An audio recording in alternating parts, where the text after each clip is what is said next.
You are now listening to theGrio's Black Podcast Network, Black Culture Amplified. This episode is supported by FX's Dear Mama, the saga of Afeni and Tupac Shakur. From award-winning director Alan Hughes, this deeply personal 5-part docuseries shares an illuminating saga of mother and son. She was a revolutionary, intellect, and leader in the Black Panther Party. He was a rapper and political visionary who became known as one of the greatest rap artists of all time.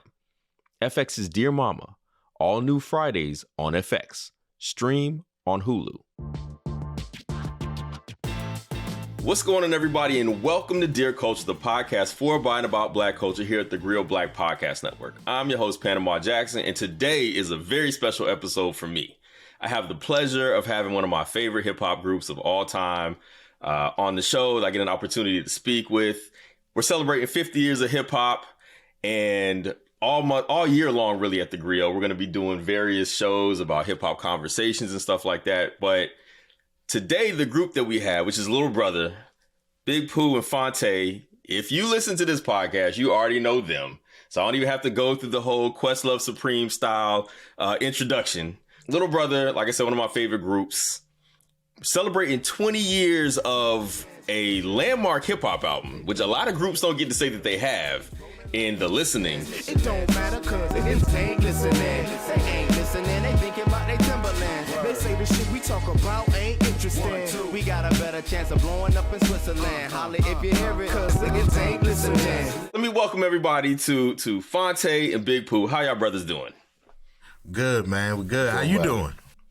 Man, I'm making it. I'm excited. Like I'm really happy to have you all here. First off, how y'all doing? Y'all all right? It's been a little rocky road. We had our tour this past month, and we just the first leg I caught COVID, and then on the second leg Pooh caught COVID. So it was just it was a rough time, but we sold out all 4 of those shows, and we did it on our own, our people, our team, what I'm saying? And we made it, successful. So how does that feel like to be still selling out like the shows that you all put on the table for people? Because y'all put on a great show, y'all always have, but what's it like even 20 years into this? It's unmatched, man. It's one of them things where at this point in our careers, touring is probably I know Phonte is probably the least favorite thing he like to do. It's not the least favorite thing for me, but it ain't at the top of the favorite either. Right. But I'm grateful because it's a lot of cats that can't do what we have the ability to do. So let's talk a bit about your career. And I kind of want to go back to, I know this is not where it all started, but when the listening comes out in February of 2003, it always reminded me of this. Kanye West kind of branded the college thing, but that really wasn't his lane. Whereas you all, I literally felt were the cats who were rapping for people like me, the actual college graduates. Y'all had the metaphors I understood. Y'all had the places I understood. Did you all realize what you were making when you got started, or where you all could be 20 years later? Absolutely not. I can just, speaking for me, one of my biggest lessons over the course of our career, me and Pooh talk about this all the time, is just, kind of your, influence versus your impact. You know what I'm saying? Like, in the sense that we didn't realize, because we didn't sell a lot of records, you know what I'm saying? We just thought that, okay, well, the people who know about us are the people who know about us, and we're just kind of this little cult kind of group or this little cult band, and we have our small following, and that's just what it is. We didn't understand that, the people who we have or our fans are listening to us, but there's a whole other group of people behind the scenes, actors, other rappers, ball players, other, label executives, just people who were fans of music that really were listening to our stuff, but weren't very vocal about it, weren't really bigging us up and saying, man, Little Brother's my favorite group. But we would be out, we'd be on tour, and, we'd meet somebody and they'd be like, oh, Little Brother, oh, I love y'all. And it would just be someone that just, it's like, dude, we didn't even think you knew who we were. You know what I mean? So that was one of the biggest lessons I learned of just, how you can make something in a very insular way, But the impact of it goes far beyond anything that you could imagine. And that's been one of the biggest lessons for me and Little Brother. Y'all been stamped by literally everybody. Y'all have worked with every possible. Folks from Drake have cited y'all as influences. And I saw the Doja Cat thing. Whatever you say, one of my favorite records of all. I remember the first time I met Ninth Wonder, I actually was like, bro, what is the sample? This is before Who Sampled and all them things came out. I was like, I need to know the sample, dog. I need it. Like, I need that in my life. Y'all worked with TDE. Every producer I've ever loved and cared about in hip hop is like, yo, Little Brother, right? The Questlove stamp, and, obviously, Phonte, you work with Questlove on the Questlove Supreme podcast, which I probably shouldn't say that on my own. Is my favorite podcast far and away. That impact versus influence thing is significant in that I genuinely feel like y'all are one of the most influential groups. There are a lot of groups in hip hop who will never be remembered. Y'all will never be forgotten. Like, do y'all ever sit back and reflect on that part of it? Like, y'all literally cemented a spot in a genre of music in hip hop that will never be forgotten. Every now and again, you have the moments where you like, damn, look what we did, or look at the impact, that we've had.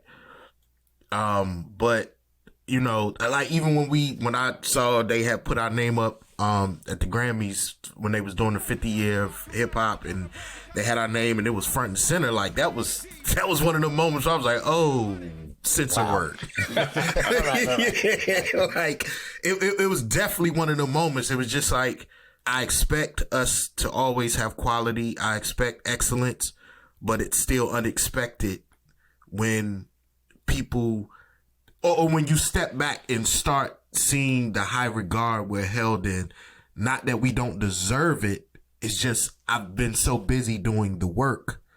I don't take a lot of time to, sit back and acknowledge the work. It's hard to be in the moment. It's really hard to stay in the moment sometimes, particularly when you're, I think, when you have the path that we have, and that we charted our own course, and we largely have been independent. And, that was something that I just saw just in my years of just going through record labels, where it was like, every label that we put a record out on, if it was indie, major, big label, little label, the work was always ours. You know what I'm saying? None of those labels really made the work of us as artists, any easier. And so, for me, I just saw that in order for me to have any kind of success, financial success, as an artist, I was going to have to take my career into my own hands. And, when you operate from that perspective, it makes it even harder, I think, to, kind of sit and receive those flowers, because you're not only thinking about your next move artistically, you also have to think about your next move financially, because it's your money. You know what I'm saying? So you feel me? So it's like, I always got to think about, all right, what's my next step? And you always have to be kind of, 3, 4, 5 moves ahead, and have to kind of forecast as best you can what the landscape is, because it's your livelihood. All of these shows in many ways, but particularly that New York show, it very much felt like a reunion. There were people, just as we celebrating 20 years in the game, there were people in that crowd who've been pulling up on us for 20 years. You know what I'm saying? And, there are people that, we've seen, there's people we've lost, fans that we've lost, like long diehard fans that we've lost. There's been, fans we've seen go through divorces. I talk about it in the show. We didn't seen cats go through divorces. We done seen people, lose kids. You know what I'm saying? Like, we've really, lived a life together and have grown up together. And, I think that's something that, I think it's rare that you get to see in hip hop. I think that's something that is rarely allowed in hip hop, just the space to grow older in it and to mature in it, and to have life experiences as a 40, 50-year-old person, but still be a fan of the music and still love the culture. And I think now, as we celebrate 50 years of hip hop, I think now we're just now getting to that space where we're able to have those conversations and figure out what aging and what maturity in hip hop looks like and what that crowd looks like. But New York for me was very much a reminder of that. Yeah, that's real. All right, we're going to take a real quick break here. We're going to come back, and I kind of want to talk about that maturity in hip hop here on Dear Culture. All right, we're back here on Dear Culture, and I'm still here with Little Brother, one of my favorite hip hop groups, and we're talking about the Listening, the album, celebrating its 20 years. But Phonte, you kind of closed the last segment talking about like maturity and hip hop and growth, which is interesting because you all have stepped into that lane full scale, right? I know. I remember when May the Lord Watch comes out, like the topics are different, right? Like it's grown man rap, you know what I'm saying? Charity Starts at Home, like those albums are grown. And I remember all the conversations that I was seeing would be like, y'all hear what they talk about our lives, like the lives of like those of us who are a little bit older now. Like when you walk into a project, like what's your thought? Like, you know what? It's time to grow up on this record. Like hip hop, we're mature and we're grown. Let's go ahead and give you that mature content and hope they ride with us. Like, is that hope there, or is it like you just know your fans that well? I think we always just talked about where we were in life. And that was just what we did. Like, it wasn't let's be grown this album. It's, as our perspective changes, so does our perspective in the music change, you know? Me, I can't still, I mean, I could, but I can't go around here talking about still trying to holler at women. Like, I got a wife. You know what I mean? Like, yeah, we're not writing whatever you say in 2023. Like, that just does not, you know. No, it go from whatever you say to Good Morning Sunshine. Like, right. As your perspective changes, so should your rhymes. You know, the words that you write, they should reflect that. You know, and that's how, you know, we feel. So that's all we've done is through each stage of life as we recorded that stage of life we were in. And we always knew it's more people like us than it isn't. So even though you may gravitate to other things for escapism or the fantasy or the romanticism of these other things you flock to, at the end of the day, you're like us. And it's so many people out there that feel like we're voicing parts of their life. And they're like, they'll come up to us and be like, yo, man, when you talk about X, Y, and Z, that's what I'm going through. And now I'm able to play this song for people who I couldn't explain it for, because that's the phase of life they're in. And so our audience, like Tay said, it's been 20 years. Like, we've grown together. For me, it was just always a thing where I just felt that art was supposed to make people feel less alone in the world. You know what I'm saying? One of my teachers, my English teachers in high school, would always say, you know, you make the personal universal.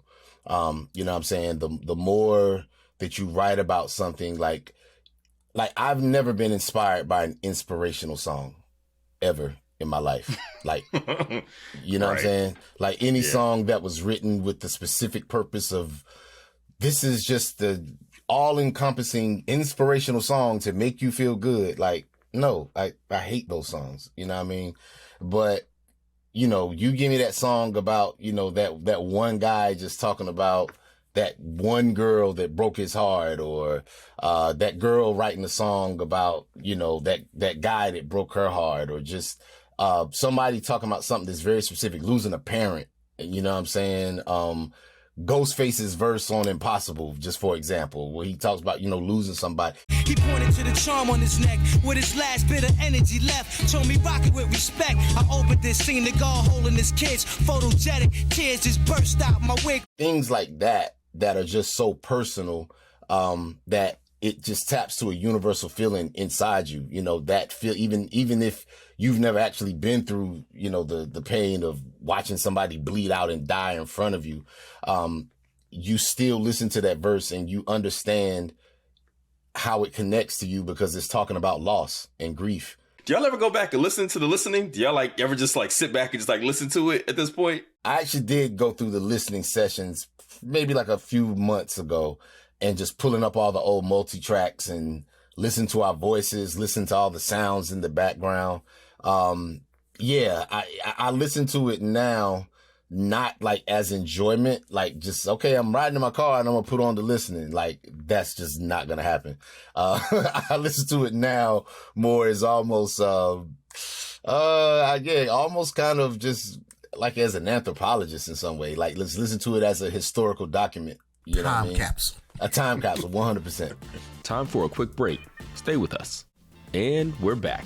Like, I still listen to that album pretty regularly, honestly. Like, wow, thank you, man. I mean, because it's just like, I still laugh at the last verse on the listening, which I know all the words to, right? Because, you know, like when you say in your piece, Jabon, like, I still laugh at that because of the way, like, you all stuck the landing on so many of those songs. And, like, I don't know, man, good music just transcends. But I do have a question. It's funny you said that because, like, you don't listen to stuff. Pooh, I have a question for you. On the Minstrel Show, which I kind of view as y'all De La Soul is dead, because y'all seem really pissed while making some of the stuff on this album, even though those skits are some of the best ever. On this album, Pooh, you make the song Sincerely Yours. I walk with the swag of a letterman. No amateur here, I'm a veteran. You couldn't find many more who was better than Big Pooh when he rocking the mic. I always wonder, like, what compelled you to make that song? Because, like, it's genuine, obviously. But I'm like, was there like a significant criticism, or just like, were people talking like you just weren't that dude at that time? Yeah, this was the early days of, I don't want to say trolling, but this was the early days on the internet, on message boards. So when we put out the listening, you know, the album was lauded, you know, people loved it. It was critically acclaimed, but there was also a faction of, and of course I found them, but there was a faction of people that, you know, didn't necessarily like me, right? They didn't like my fit within the group. Or I think that the misconception people have about groups is you gotta have two Phontes, right? Or two Tips, or two Prodigies. Or two Prodigies. Or two Andre, right? That kind of thing. Exactly. Right? Yeah, like groups don't work that way. You know what I'm saying? Like, you need different parts. You need people to fill different spaces within the group. And most importantly, you need the personalities to work with each other. So I'm seeing the comments and I'm seeing people, you know, questioning why I'm in the group. And that, you know, that hurt, right? Like that was, you know, I'm proud of this thing we did. I'm proud of this album we made. I've given my 125%. I gave everything I had to give. And then you have this type of response, and that hurts, even though it doesn't come from within your group. I don't know how to take this criticism from the internet yet, right? I don't know how to brush this off. I don't know how to just, that's just a few people. And to be honest, I mean, none of us did, because the internet at that time, it was new. It was new. It's particularly in the space that we were using it. You know what I mean? Right. It was very new. And, you know, when we were coming up, I couldn't log into a message board and hit Q-Tip and be like, yo, Midnight Marauders was garbage. You know what I'm saying? Like, we didn't have, right. We didn't have that access. So this was something that we were all figuring out at the same time. Right. And so the listening, we each had a solo song. So we wanted to continue that. And as we were working, and Ninth was making beats, and I would go to his house sometimes, because sometimes that's how you had to get the fresh beats, is you had to be there when he was making them. So he was working, and I heard him working on the beat, and he was like, yo, I got something for you. And when I heard it, I knew exactly what it was going to be. And it was that I wanted to take that moment to address how I was feeling, you know, and after coming off of the listening. So, I mean, that's how I approached the whole Minstrel Show. But that was my time, my song, to actually really address it. So it was a thing. Like I said, a lot of it was not understanding the what we were entering with the internet, and people being able to respond in real time to things, and not, I guess for me, not taking everything so I was taking it personal. You know what I mean? Like, I took it very personal. And over time, you learn not to take these things personal. It's just, you know, everybody's not going to like you. Everybody's going to think, oh, if you replace this guy with this person, then it's going to work. And 20 years later, I know that's not how things work. That's not how it works at all. Listen, if Praz had a very prominent space in the Fugees and it worked and they can't exist without him, then there ain't no group that can exist without that can't exist without it.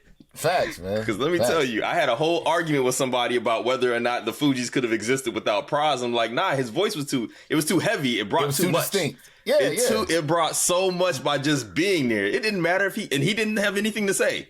He didn't. I mean, Pras, nobody would ever call Pras a good rapper, and I love Pras. But even beyond that, you had no idea what role he played in the group behind the scenes. Exactly. You know, he could have been the glue.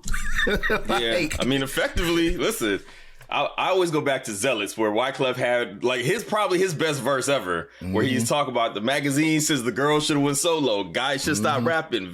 Like, I was like, this verse literally nailed the whole dynamic of everything they were going through. The magazine says the girl should have went solo, the guy should stop rapping, vanish like a noodle. I always wanted, I'm so glad you're here because I always wanted to ask that question. All right, we're going to take one more break here, and then we're going to come back, and I want to talk about the documentary here on Dear Culture. All right, we're back here on Dear Culture with Little Brother, and we're talking about the listening 20 years in the game since their debut album, the influential, the impactful, the listening dropped. But you all have a project coming out, I don't know when. A year ago to the date that we're recording this, you all dropped the trailer for the May the Lord Watch documentary, which is about Little Brother. And I was just like, dog, all I wanted was my favorite rap group to get back together. To say I'm a Little Brother fan would be an understatement. When I thought that Little Brother had a record deal. That's the best, bruh. That's one of my favorite verses in the entire fucking history of rap. Yeah, I got some things to say about Little Brother. They're underground legends. One thing that y'all have always had that I genuinely think keeps y'all in both the consciousness and like as a part of all these conversations is the drama that existed between y'all and Ninth. Will they, won't they come back together? This documentary, I'm guessing, is going to address in some way kind of all of that stuff, it seems like. Everything. All right. So why make the documentary? Why now? And it's been a year since y'all dropped that trailer and ain't been nothing since. In making a documentary, anybody tell you like one of the hardest things that the biggest thing to find is finding out what the story is. And, you know, for us, and again, I talk about this during our live show, for us, it was a moment, you know, we started shooting in 2018. We started this in 2018 and, it was very much a thing of just, okay, let's start shooting. We just was very running guns. Like, all right, let's shoot this and let's talk about this album. Let's talk about this show. Let's talk about, you know, this record deal. Let's talk about, the time we went to London and did this or whatever. But then the pandemic hit and that was when we kind of realized like, oh, we're going to have to actually talk about ourselves in this shit. You know what I mean? We're going to have to actually, talk about, the things that made us, and also, some of the things that broke us as well. And, it's been like 5 years, that we've been like working on it. And, really when COVID hit, that just gave us the time to really sit and unpack a lot. Me and Pooh had time to just sit and really repair our brotherhood. We had repaired it, in terms of working through May the Lord Watch and making the album. And we definitely that certainly was a healing journey for us. But, when COVID hit and when quarantine hit and we were in lockdown, that really gave us the time to just unpack everything. And you had nothing but time to talk. And you couldn't run, you couldn't hide. You know what I mean? So that shows up in the doc as well. So yeah, that's kind of where it's at with it. And we talk about everything. We talk about everything. It don't make no sense for us to tell our story and like be half-assing about it. So we talking about all of that, the drama, the beef, everything. We talking about it. Time for a quick break. Stay with us. Are y'all all good now? I don't know if you can answer that question, but like the three of you all, are y'all all good at this point or nah? For me, well, Tay and I are great. Well, clearly y'all are fine. I mean, listen, he just spent a minute talking about how y'all got it all out on the table and worked through all that stuff. So y'all are clearly good. For me, and I can only speak for myself, and I think the documentary will come out and it will talk about all of this in detail. But, for me personally, I just got to a point in my life where I was able to, with Ninth, I was able to accept him and love him, for the work that we did together and for the legacy that we left. And, and he's someone that, I always have love and respect for, just in terms of his genius for what he did and, just for his, for him really being a pioneer in terms of just being producer that was using software at a time when not many mainstream producers were doing that. You know, when everyone else was just MPC or, or whatever, ASR or whatever, he was, making beats on a computer, and, he was ridiculed in many ways for that. And so, I always have love for just that pioneering spirit and for the way that we were able to change each other's lives. But I'm just at a point now where I realize that was a part of our journey, and then our journey has just come to an end. And I say that with no animosity or no bitterness or anything. It's just sometimes in life, people just go in different directions, and that's where I'm at with it. And I can accept that. So, while me and Pooh are good and are in each other's lives, Ninth and I are not in each other's lives, but from where I sit, we're also good because there's clarity. You know what I mean? So that's where I'm at with it. Who? Tay and I are great. All right, listen. My man said it all right. My man said if I can't say nothing, I ain't gonna say nothing at all. I look forward to the documentary. I am very much looking. There've been very few documentaries I've been looking forward to in the way that I'm looking forward to this one. Last question before we move on, before we get to my favorite last segments. But what do you all view as your legacy in hip hop at this point? We've always been unapologetically us in the process, whether that was making music, interviews, to our detriment or to our benefit. We've always just been us. Yeah, it didn't matter. Like, and all we did was just take what we saw from Tribe and De La and Jungle Brother, and those artists that we listened to, down to the UGKs and the Outkast and whatever. Souls of Mission. Farside, yes. So many groups. And that's just what we aim to do. Y'all had a very human story. Like, it's got breakups, it's got people getting back to you. Like, it's human, right? Not in like it's not like a catalog full of trapping, like we selling drugs for 30 years, you know what I'm saying? Or we still on the exact same block. It's got growth. It's got all that other stuff. So I understand. Like, y'all put yourself out there. People are gonna respond to that in that kind of way. All right, we're gonna take one more break. We'll come back. We're gonna do my favorite segments here, Dear Culture.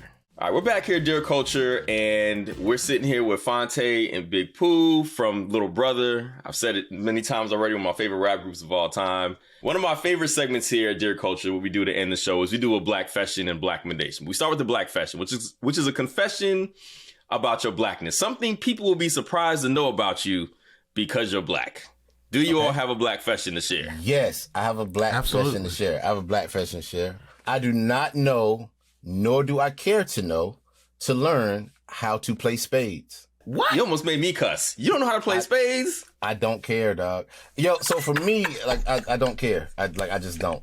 So for me, cards have never really been my thing. But, when I would play, Uno, give me Uno over spades all day. Like, I don't, Like, if Uno is the supreme card game for me. The thing with spades was that I just remember, like, my family would play and they'd be at the table playing, and like, I'd be in the living room, I'd be in the den or whatever watching TV. And, I'd watch like 2-3 episodes of something or whatever, watching the Smurfs or whatever the hell. And like, I would go in the kitchen and they would still be playing. And I was just like, oh my God, like, this is the same game? Like, this is like, that's not fun to me. Like, you know what I mean? Like, I don't want to be, you know what I'm saying, stuck at a table with you people for like 3 hours, like on one game. Like, that was also my thing for Monopoly, kind of. Like, it was just, this is way too long to the point to even be entertaining. You know what I mean? So for me, I don't know, man. I just like Uno because Uno was quick. You know what I'm saying? You knew what it was. It's just either somebody put that draw 4 down. Hey, you picking up 4. Like, it's what it was. Spades just seemed extremely just labor intensive and, it just does not seem like a gratifying game to me at all. And I have no desire to learn how to play it. And black people, I'm sorry, but fuck that game. I gotta say, bro, I am genuinely surprised that you don't know how to play spades. That you caught me by surprise on that, but you seem like the kind of dude that know how to play spades. But to be fair, like I said, I'm just not a card player. Like, I remember in the dorm, sometimes the homies would play some Tonk, You know what I mean? And Tunk was a little better because it was. Tunk is how you get money for lunch, though. You got to play Tunk for lunch money. Right. That's how you get money. So I run a little Tunk in there. That was cool, but I'm not really much of like a card player or a gambler in that regard. Up until recently, as I've tried to make changes to my life and my diet, I didn't really take to watermelon, man. I'm gonna ride with you on that. I'm gonna ride with you on that. I got you. Yeah, I got you. On that. Watermelon really wasn't my. Like I remember we were in we were at Roskilde Festival, and we were backstage. Okay, yeah.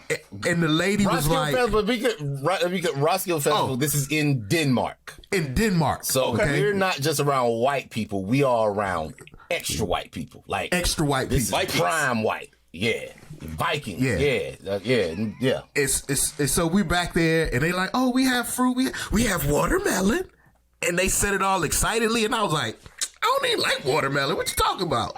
Yeah. And everybody with us looked at me like, what? You don't like watermelon? Nah, I don't do watermelon. And so that's I just recently really started eating watermelon, like, and I'm tolerating watermelon. I gotta say, oddly, this is both on brand and surprising. Like, this sounds like skits from the minstrel show that y'all forgot to put on there. But it also, like, it's like on brand, but it also surprises me at the same time. This is brilliant. Thank you. Yeah, but I'm with you on watermelon, bro. I mean, I can eat it, but it never was the thing for me. I mean, we would eat it in the summer, and like my grandma would cut it. She would put salt on hers. You know what I'm saying? So I remember it, but nah, I'm not a watermelon fan like that. I can eat it, but it's not a thing. Yeah, you put a spread of fruit out on the table. Watermelon lasts. Watermelon would be unless it's some honeydew melon or cantaloupe out there. Then I'll go to the watermelon. But that I love watermelon. Yeah, get that all the way out of here. I'm good on it. I eat watermelon in front of white people, and I play spades with my community. Hey, so, I love it. You know. I love it. All right. This is my opportunity to prove that black people are not a monolith. We say that all the time. We're not a monolith. And my black questions always prove that. To be a palate cleanser for all this, we also ask folks to share a black recommendation, which is a recommendation by, for, and about something black, something you're interested in, something you got going on, something that's for the community. Do you have a black recommendation? Pooh, let's start with you. You got a black recommendation? Oh, man. Do I? I don't know. I don't know. I guess I'm reading Raekwon's From Staircase to Stage. Like I'm reading. Yes, Raekwon has a book. Yeah, it is a good book, actually. I enjoyed that book. The entire Wu-Tang suite of books are actually really good. You guys' book is amazing. Like, I got to get that one next. I saw that one. That's next. So I went from the Wu-Tang series on Hulu to now I'm reading the Wu-Tang books. So that'd probably be my black recommendation. You guys became one of my favorite members of the group after reading his book. I'm like, dude, you guys got the most interesting life. Like the rest of these guys, you guys was like in them streets. Like you guys was in them streets. It's like that series don't really tell the full story. Like you guys was like, were you the plug? Like, were you the connect? So, but the crazy thing is when I was in Atlanta at an A3C one year and they headlined one night, and I went back to the hotel that they were staying in because they had food. They were serving food at the restaurant, and also most of them were in the lobby. And as they were walking through, you could kind of tell. That's when you really tell You God like who You God really is. Like not on the stage, because he was kind of directing things, and I was like, You God got a little bit more to him than you think he does. Yeah. Like, and that was the moment I noticed that. So seeing the show and then hearing about the book, it makes it all make sense. Yeah, definitely recommend that book too. All right, Tay, what you got? Black recommendation. Well, it's crazy that he said, the Raekwon book, because my black recommendation was going to be the Wu-Tang series. Like straight up, it was going to be the Wu-Tang series. I just, in terms of just ensemble cast, I really do think that it is a very underrated show, and it has one of the best black ensemble casts working on TV right now. Like, everybody is killing it. They are all just like killing their roles. I think, and particularly this third season, I think all the actors have had a chance to really grow into their roles. I really, oh my God, Ashton Moore with him as RZA. I think he's really grown into that role now, and he feels a lot more natural.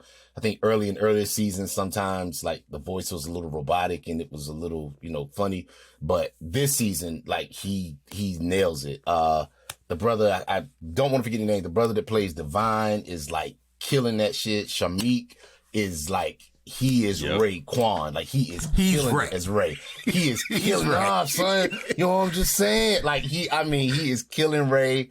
TJ Adams is killing it as Old Dirty Bastard. Like, everybody's showing up. My brother Marcus Callender as Divine. I'm not Divine, as Power. Is killing it. And it's just something that, like my wife, like she watched it and she wasn't even a fan of Wu-Tang. You know what I'm saying? So, she just watches the show. And, so it works for someone that was not a fan. The story is strong enough, but also if you were a fan, like literally after every episode, I listened to some Wu-Tang. Like the Liquid Swords episode, like I ran Liquid Swords that entire day. The Cuban Links ep, I ran Cuban Links. The Dirty ep, like it's just, you know what I mean? It really, for a fan, as someone that just grew up on that group and just had and has just so much love for them. It really is. I think they really did a beautiful job of just documenting that story and just also giving us fan service as well. So, yeah, the Wu-Tang joint on Hulu, man. I love that show. And one more black recommendation. One more. All right, what you got? Go stream and purchase the De La catalog. Absolutely. 100%. Go stream and purchase the De La catalog. Period. Them brothers own that now. And definitely go do that for the good brothers De La Soul. Yeah, rest in peace, Plug 2. You know what I'm saying? That was, our big brother. So, 100%. Time for a quick break. Stay with us. And we're back. You mentioned earlier De La Soul is Dead being one of your favorite albums of all time, Phonte. That is my favorite album, bar none, of all time. I still remember where I was when I heard it the first time. Mm-hmm. Like, I was on a bus in Germany. I grew up in a military base in Germany, and I remember hearing that. Just like all good stories, a young lady I was interested in had the De La Soul tape. It was like, you should listen to this. It changed my life. Yeah. And on the Wu-Tang show, this is my black fashion. I actually wasn't a Wu-Tang fan, like ever. Now, part of that is because one of my boys was too much of a Wu-Tang fan, and he would only play Wu-Tang, and he's the only one with a car. So he would only let us listen to Wu-Tang in his car. So I kind of couldn't stand Wu-Tang Clan. Watching this show has made me appreciate them in a way that I haven't done in years. So now all I've been listening to is Enter the 36. Like, that's all I've been listening to for like the past 2 weeks. Just, I can't stop playing this album. And I'm so mad at myself for not appreciating it back in the mid 90s. Cause I just got tired of hearing ODB in the car. Yeah. But yeah. And I mean, listen, let's be clear. I mean, Wu-Tang was something that, a lot of people just I don't think they get now, but it sounded like nothing. I mean, it kind of took a minute to get my head around. I'm a Southerner, by the way. I'm from down south, so we was in. Me too, right? We was in on West Coast and Southern stuff, which sounded way cleaner and way better. Even for East Coast rap and what East Coast rap was at that time, Wu-Tang sounded like nothing. You know what I'm saying? I mean, you had 9 guys, talking, 5%. Lingo, which was a whole, talking mathematics and all that, which was a whole nother thing to decipher. Then they had all these aliases, and then it had like these kung fu skits in between it, and then RZA used like the same break like 3-4 times, and it was just dirty and like, I mean, it really was revolutionary. You know what I mean? So when you say you weren't a fan, like I understand, because it kind of took me a minute to get my head around it as well. Yeah. Well, brothers, I appreciate you all's time. Thank you so much for being here. Where can people find Little Brother, Pooh, Tay? Where can they find what y'all got going on? How can people keep up with the Little Brother legacy as it's being written? Obviously, you can catch us on Twitter and Instagram. We both have our own personal pages. I'm Rapper Big Pooh on Twitter and Instagram. He's Fontigolo on Twitter and Instagram. And then we have Little Brother NC on Twitter and Instagram. And then you can go to littlebrothernc.com, which is our website, and we have the store, tour dates, like everything. That's kind of the base for everything. littlebrothernc.com. But like Pooh said, we're also active on social as well. You can check us there.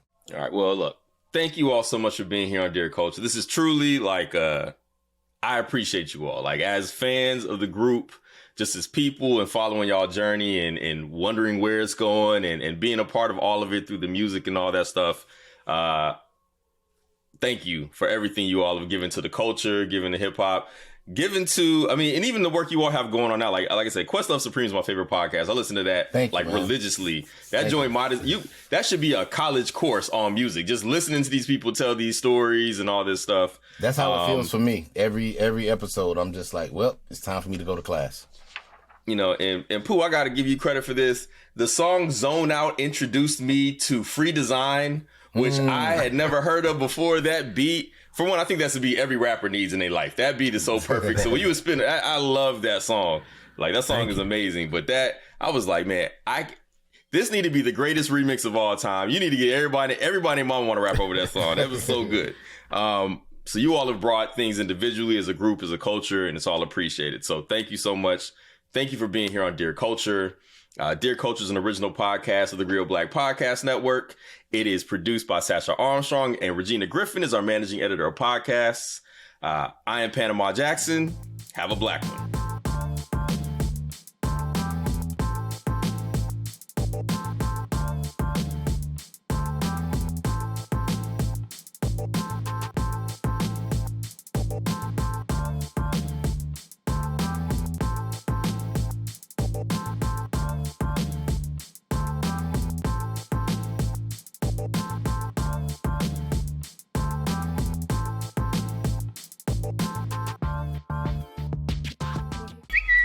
Yo, come look at what Michael Harriot just posted. Black Twitter, come get your mans. This man's got no chill, and I love it. It's his podcast episodes for me. I was today years old when I found out Michael Harriot had a podcast. Subscribed. I'm world famous white peopleologist Michael Harriot, and this is theGrio Daily. He goes off, too, on white supremacy, politics, and the erasure of our history. South Carolina was a majority black state. Just think about what would happen if all of those enslaved people rebelled at once. No trolls, no cap, just facts. I don't have any evidence that good cops exist. Nah, we need the police. I feel you, but let them cook. Every single police officer works for an institution that was founded in the beginning to oppress black people. How am I just learning this? I'm telling you, this man knows his history, like our real history, not the whitewash stuff. Let's talk about the other Thomas Jefferson that no one ever talks about, right? By any measure, he was a racist. Why weren't we taught this? We gotta find the real tea for ourselves. Every black child in America lives in a separate country than the white privileged children. When Michael spits the truth, he helps us understand it. Plus, I can use it to shut down the Karens. You have to study white people because they are the ones who created all of these disparities. He's the real deal, and his podcast is wising us up. That's right, the Black Twitter King has a podcast. Like the man said, no trolls, no cap, just facts. The Griot Daily with Michael Harriot every Monday, Wednesday, and Friday on the Griot Black Podcast Network, and accessible wherever you find your favorite podcasts.